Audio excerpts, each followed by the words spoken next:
The Book of Life by Upton Sinclair. Chapter 23. More about Health.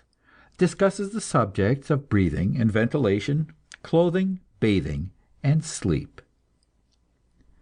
In discussing the question of health, we have given the greater part of the space to the subject of diet, for the reason that experience has convinced us that diet is two-thirds of health, and that nearly always in disease you find errors of diet playing a part.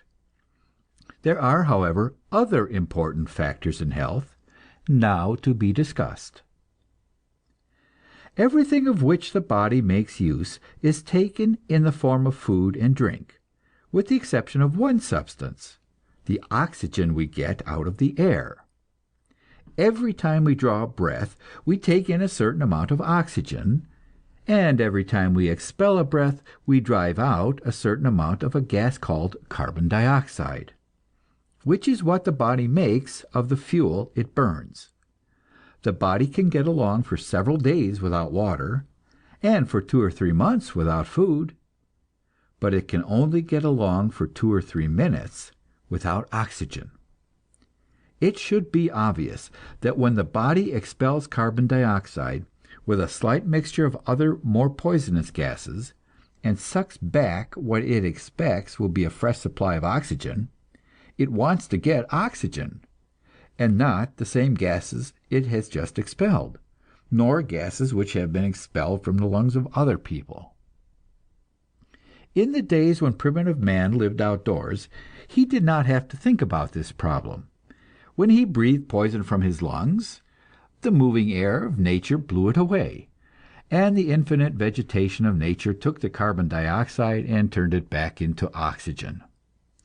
And even when man built himself shelters, he was not cunning enough to make them airtight.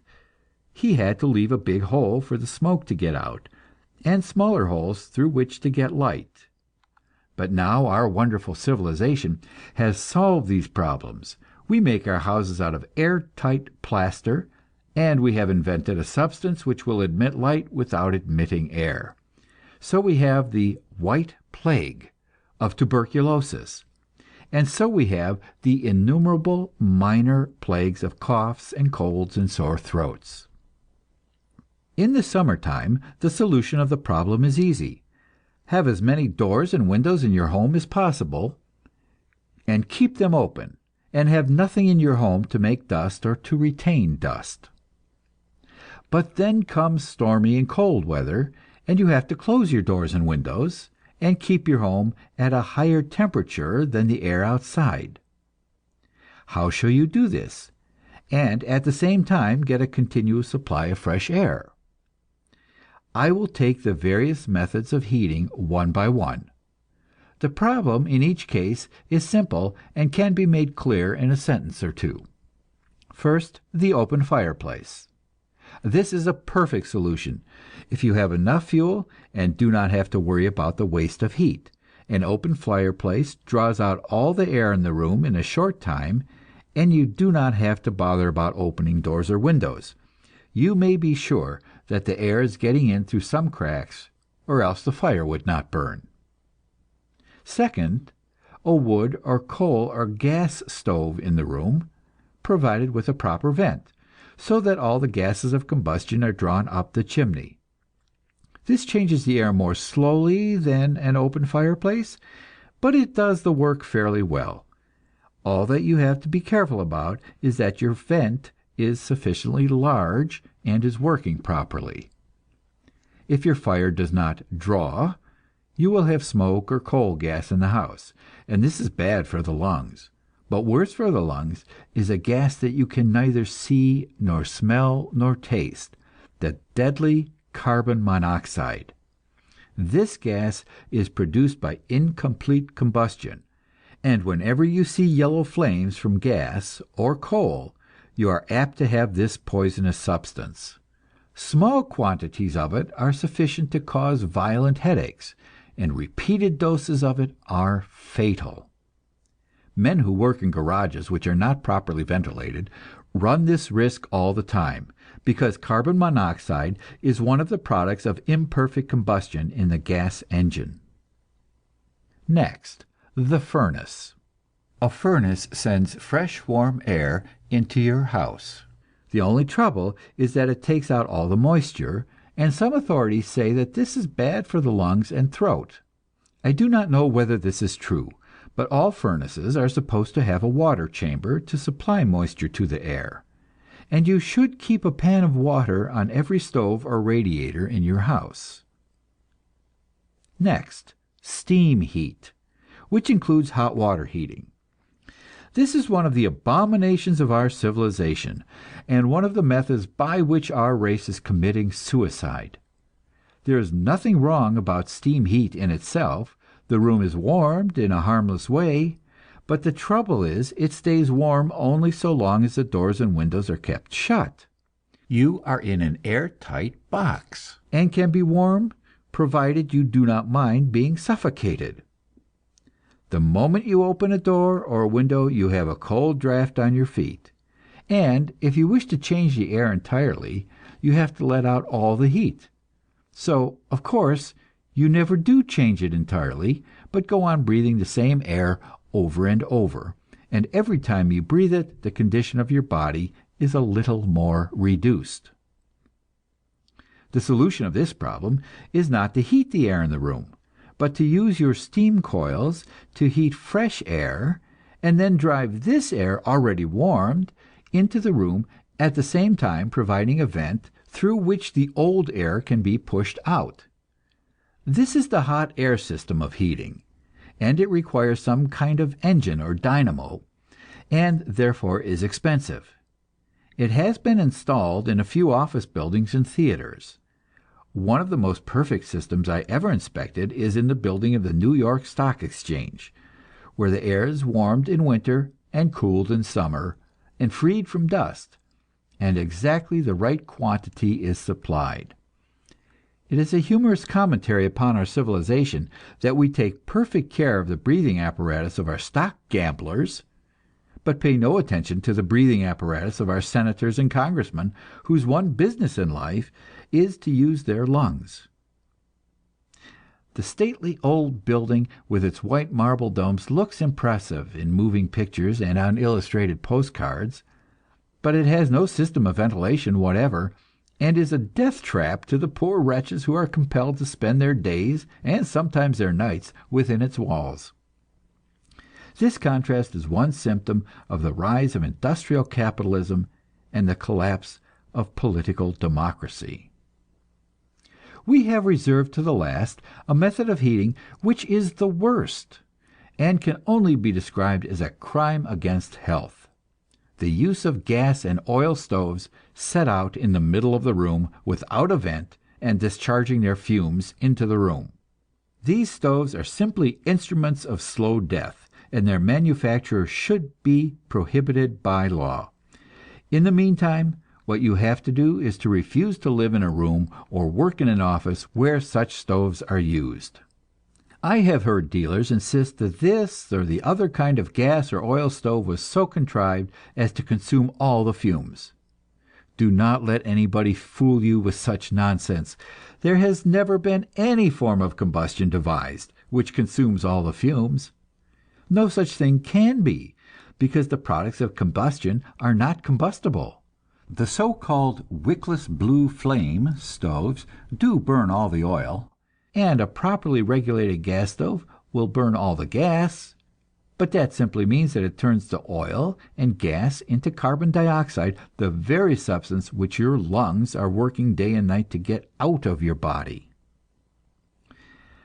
Moreover, there is no oil or gas stove which ever burns perfectly all the time, either because there is too much gas or insufficient air. Oil and gas stoves sometimes give a partly yellow flame. You can cause them to give a yellow flame at any time by blowing air against them, and that yellow flame means imperfect combustion, and a probability of the deadly carbon monoxide.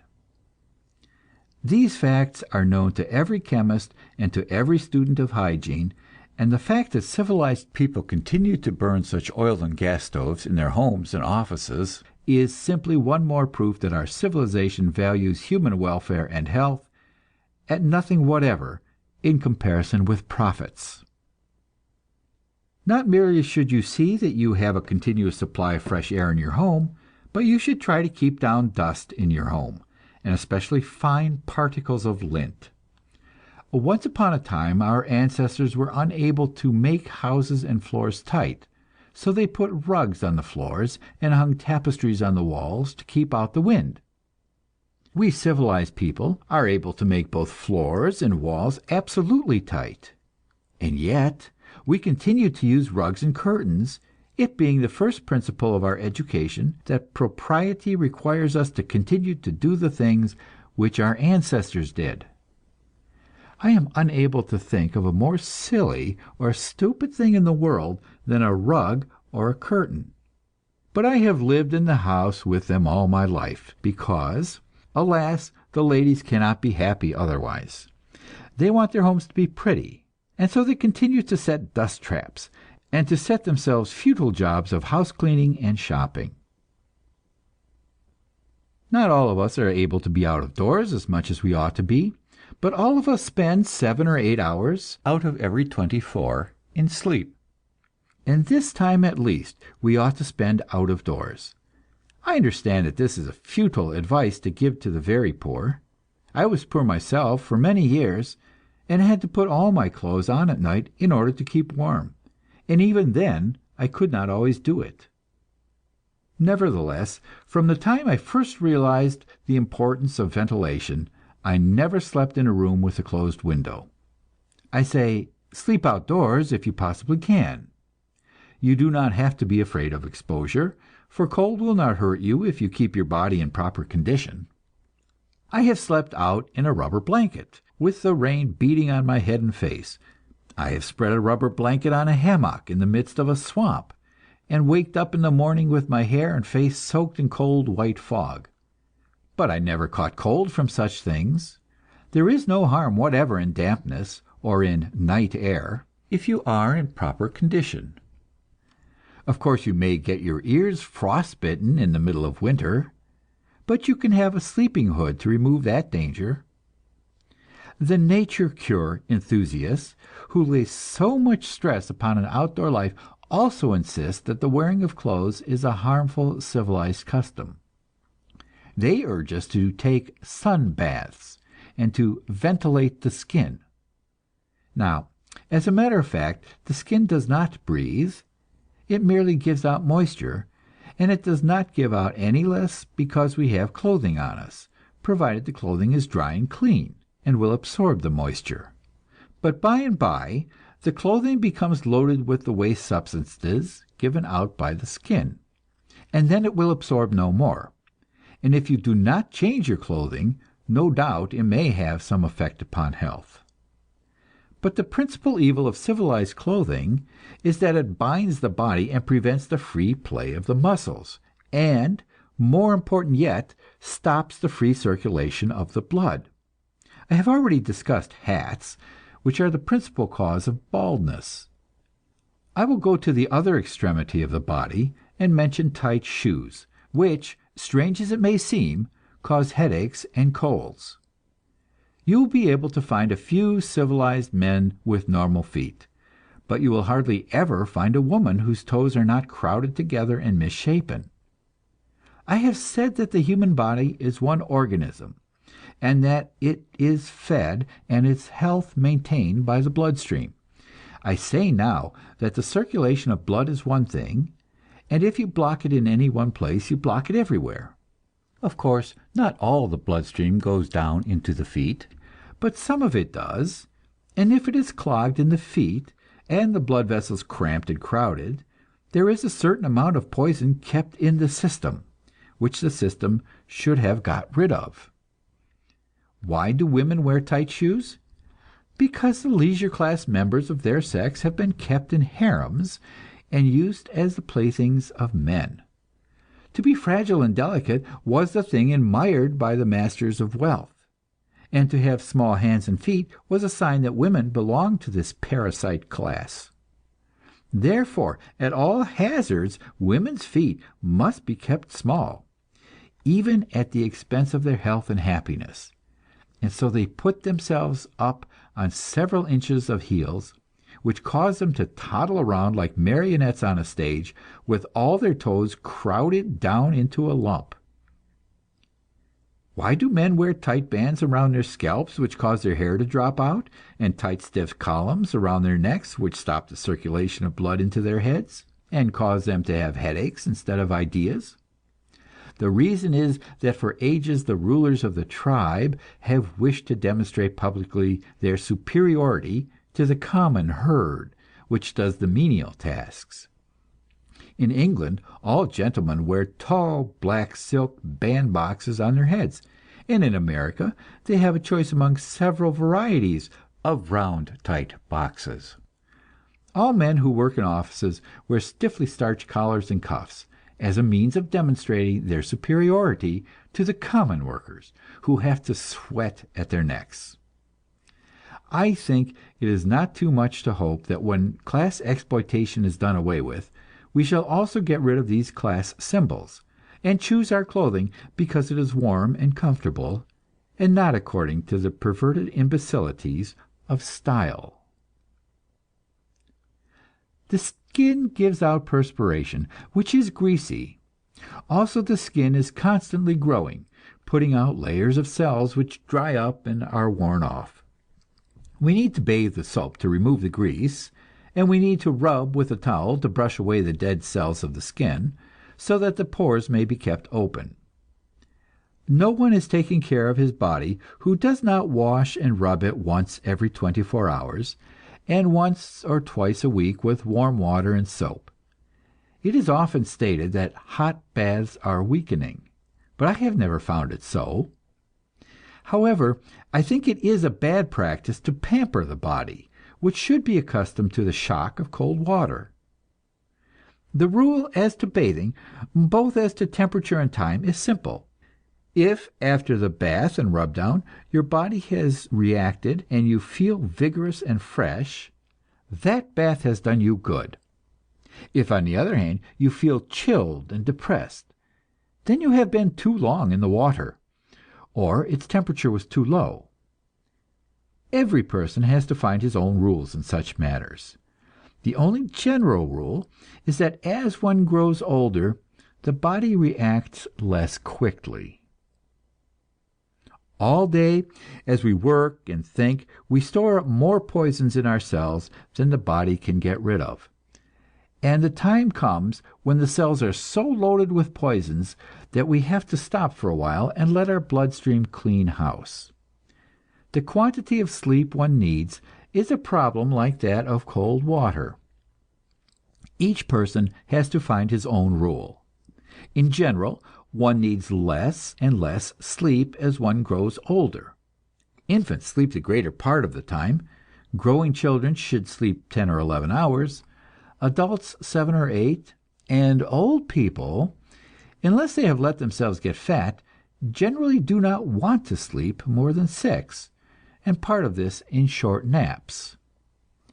When you sleep, your bodily energies relax, and you make less heat, therefore you need extra clothing. But this clothing should never cover the mouth and nose, nor should it be so heavy as to make breathing a burden. If you are in good condition, it will do you no harm to be chilly when you sleep, except that you do not sleep so soundly. Sleeping too much is just as harmful as sleeping too little. Nature will tell you that. The important thing, as in all other problems of health, is to have something interesting to think about, some exciting work to do in the world, and then you will sleep as little as you have to. End of chapter 23. Chapter 24, Work and Play, deals with the question of exercise, both for the idle and the overworked. In discussing the important question of exercise, there is one fundamental fact to begin with, that our present civilization divides men sharply into two classes: those who do not get enough exercise, and those who get too much. Obviously, it would be folly to make the same recommendations to the two classes. I will begin with those who get too much exercise. They include a great number, probably the majority of those who do the manual work of the world. They include the farmers and the farm hands who work from dawn to sunset, and sometimes by lantern light. They include also the farmers' wives, the kitchen slaves of whom the old couplet tells, "Man's work ends from sun to sun, but woman's work is never done." I am aware that men have worked that way for countless ages, and yet the race is still surviving. But I am aware also that men wither up with rheumatism, and contract chronic diseases of the kidneys and blood vessels, consequent upon the creation of greater quantities of fatigue poisons than the body can regularly eliminate. I have very little interest in the past, and none whatever in finding fault with it. My purpose is to criticize the present for the benefit of the future, and therefore I say that modern machinery and the whole development of modern large-scale production make it absolutely unnecessary that women should have to slave all their waking hours in the kitchens, or that men should slave all day. I say it is monstrous folly that the men should work for 12-hour stretches in steel mills, and for 10 and 11 hours in factories and mines. Organized labor has adopted the slogan, 8 hours for work, 8 hours for sleep, 8 hours for play. But my slogan is 4 hours for work, 4 hours for study, 8 hours for sleep, and 8 hours for play. I know, and am prepared to demonstrate to any thinking man, that modern civilization can produce not merely all the necessities, but all the comforts of life for every man, woman, and child in the community, by the expenditure of 4 hours a day work of the adult able-bodied men and women. So to all the wage slaves of the factories and mines, the fields and kitchens, I say that too much exercise is what is the matter with you, and what you need is to get off in a quiet nook in the woods and read a good novel, not merely for a few hours, but for a few months, until you get over the effects of capitalist civilization. I know that not many of you can get away as yet, but I urge you to insist upon getting away, to fight for the chance to get away. And I will here suggest a few of the novels for you to read when you finally do get away. I choose the easy ones, which the dullest and most tired of you will love. I say, make up your mind to read these 32 books before you die, and do not let the world cheat you of the chance. Mark Twain, a Connecticut Yankee in King Arthur's court. Charles D. Stewart, The Fugitive Blacksmith. W. Clark Russell, The Wreck of the Grosvenor.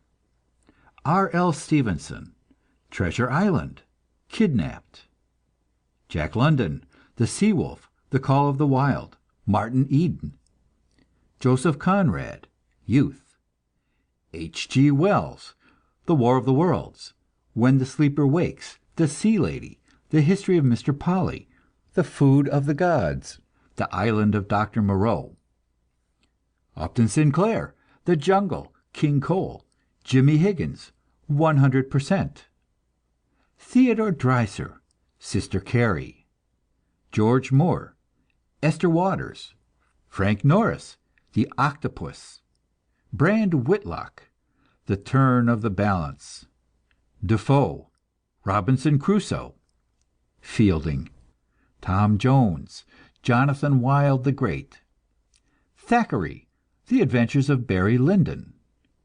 Marmaduke Pickthall, The Adventures of Haji Baba. Blasco Ibanez, The Fruit of the Vine. Frank Harris, Montes the Matador. Frederick von Eden, The Quest. Tolstoy, Resurrection. And now for the people who do not get enough exercise. In the armies of King Cyrus, it was the law that every man was required to sweat once every 24 hours. And that is still the law for every businessman and office worker and writer of books. There is no substitute for it, and there is no health without it. I have heard Dr. Kellogg say that the modern woman sends out her health with her washing. And I have heard the leisure class ladies at the sanitarium discuss this cryptic utterance, and wonder what he meant by it. I know that there is use telling leisure class ladies what exercise at their wash tub would do for their abdomens and backs. I will only tell them that unless they can find some kind of vigorous activity which keeps them in a free perspiration for an hour or two each day, they will never be really well, and will never bear children without agony and abortion. For myself, I have found that the minimum is 3 or 4 times a week. Unless I get that much hard exercise, I am soon in trouble. So my advice to the businessman is to take off his coat and collar and turn out to help his truck man. My advice to the white-collar slave is to get a part-time job and dig ditches the rest of the time. To the man who has cares which pursue him, and likewise to the ardent student and brain worker, I say that they should find not merely exercise, but play. The distinction between the two things is important. There can be play that is not exercise, for example, cards and chess, and of course there can be exercise that is not play. What you must have is something that is both play and exercise, something that not merely causes your heart to beat fast, and your lungs to pump fast, and your sweat glands to throw out poisons from your body, but something that fully occupies your mind and gives your higher brain centers a chance to relax. Our civilization has very largely destroyed the possibility of play and the spirit of play. We civilized people no longer know what play is, and regard the desire to play as something abnormal, a form of vice. We allow children to play after school hours and on Saturdays, but for grown-up, serious-minded men and women to want to play would be almost as disreputable as for them to want to get drunk. What could be more pitiful than the spectacle of tens of thousands of men crowded into our baseball parks and amusement fields to watch other men play for them? Imagine, if you can, a crowd of people gathering in a restaurant or a theater to watch other people eat for them. Imagine yourself a man from Mars coming down to a world with so many people in want, and finding whole classes of men forbidden to do any work, under penalty of disgrace, and compelled, in order to exercise their muscles, to pull on rubber straps and lift weights and wave dumbbells and Indian clubs in the air, methods of expending their muscular energy which are respectable because they accomplish nothing. When I was a boy, I was fond of all kinds of games. I was a good tennis player, and in the country an incessant hunter and fisherman. When on the city streets we boys could not find any other game to play, we would get up on the roofs of the houses and throw clothespins and snowballs at the dagoes working in the nearby excavations. So we had the fine game of being chased by the dagoes, with the chance, real or imaginary, of having a knife stuck into us. But then, as I grew older and became aware of the pain and the misery of the world, I lost my interest in games, and for 10 years or so I never played. I did nothing but study and write. So my health gave way, and I had the problem of restoring it. And I spent some 20 years wrestling with this problem before I thoroughly convinced myself on the point that there can be no such thing as sound and permanent health without a certain amount of play. I don't think there is any kind of hard physical work I failed to try in the course of my experiments. I rode horseback, and took long walks, and climbed mountains, and swam, and dug gardens, and chopped down whole groves of trees, and cut them up, and carried them to the fireplace. I have done this latter work for the whole winter in the country, several hours every day, and it has done my health no good to speak of. I have been ready for a breakdown at the end of it. The reason is that all the time I was doing these things with my body, I was going right on working my brain. While I was swimming, or climbing a mountain, or galloping on horseback, I was absorbed in the next chapter of the book I was writing, so that I literally did not know where I was. I would make up my mind that I would not think about my work, and I would make desperate efforts not to do so, but it was like walking along the edge of a slippery ditch. Sooner or later I was bound to fall in and go floundering along, unable to get out again. And the same thing applies to all gymnastic work. I have experimented with a dozen different systems of exercises, and with all kinds of water treatments. I have used dumbbells and Indian clubs and Swedish gymnastics, McFadden's exercises in bed, and the yogi breathing exercises, and more kinds of queer things than I can remember now. But for me, there is only one solution of the problem, which is to have an antagonist. It may be a deer I'm trying to shoot, or some trout I'm trying to lure out of their holes. It may be some boys I'm trying to beat at football or hockey, or it may be the game I know best and find most convenient, which is tennis. If it is tennis, then it has to be someone who can make me work as hard as I know how. For if it is someone I can beat easily, why, before I have been playing 10 minutes, I am busily working out the next chapter of a book, or answering letters I have just got in the mail. Recently I came upon a book, The Psychology of Relaxation, by Dr. Patrick, in which the theory of this is set forth.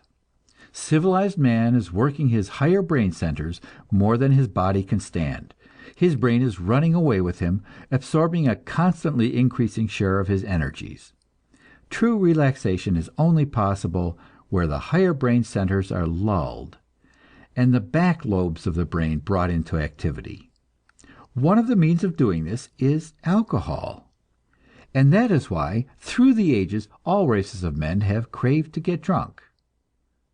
There is a method which is harmless and does not break down the system, and that is play.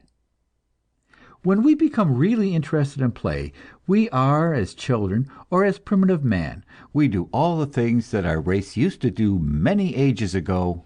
We hunt and fight, we pit our wits against the wits of our enemies, and struggle with desperation to get the better of them. If our play is physical play, if we are absorbed in a game or bodily contest, then we are exerting and developing all those portions of us which civilization tends to atrophy and deaden.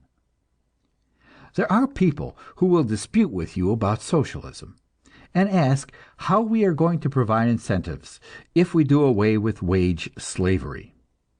When you tell them that activity is natural to human beings, and that if there were no work, men and women would have to make some, they shake their heads mournfully and tell you about the problem of human nature. But consider games and sports. Men do not have to work their bodies, yet they go out and deliberately hunt for trouble. They invent themselves subtle and complicated games, and are not content until they find people who can beat them at it, or at any rate can make them work to the limit of their strength, until they are in a dripping perspiration and thoroughly exhausted. I may be too optimistic about human nature, but I believe that this is the attitude every normal human being takes toward the powers, both mental and physical, which he possesses. He wants to use them, and for all they are worth. If you don't believe it, just take any group of youngsters, give them a baseball and bat, turn them loose in a vacant lot, and watch them choose up sides and fall to work, screaming and shouting in wild excitement. There are some races of the earth which do not yet know baseball, but the Filipinos and the Japanese have learned it, and even the war-worn Poilus and their supercilious Tommies condescended to experiment with it. And if you think it is only physical competition that young human animals enjoy, try them at putting on a play, or printing a magazine, or conducting a debate, or building a house. Anything whatever that involves healthy competition and is related to the big things of life, but without being for the profit of some exploiter. Get clear the plain and simple distinction between work and play.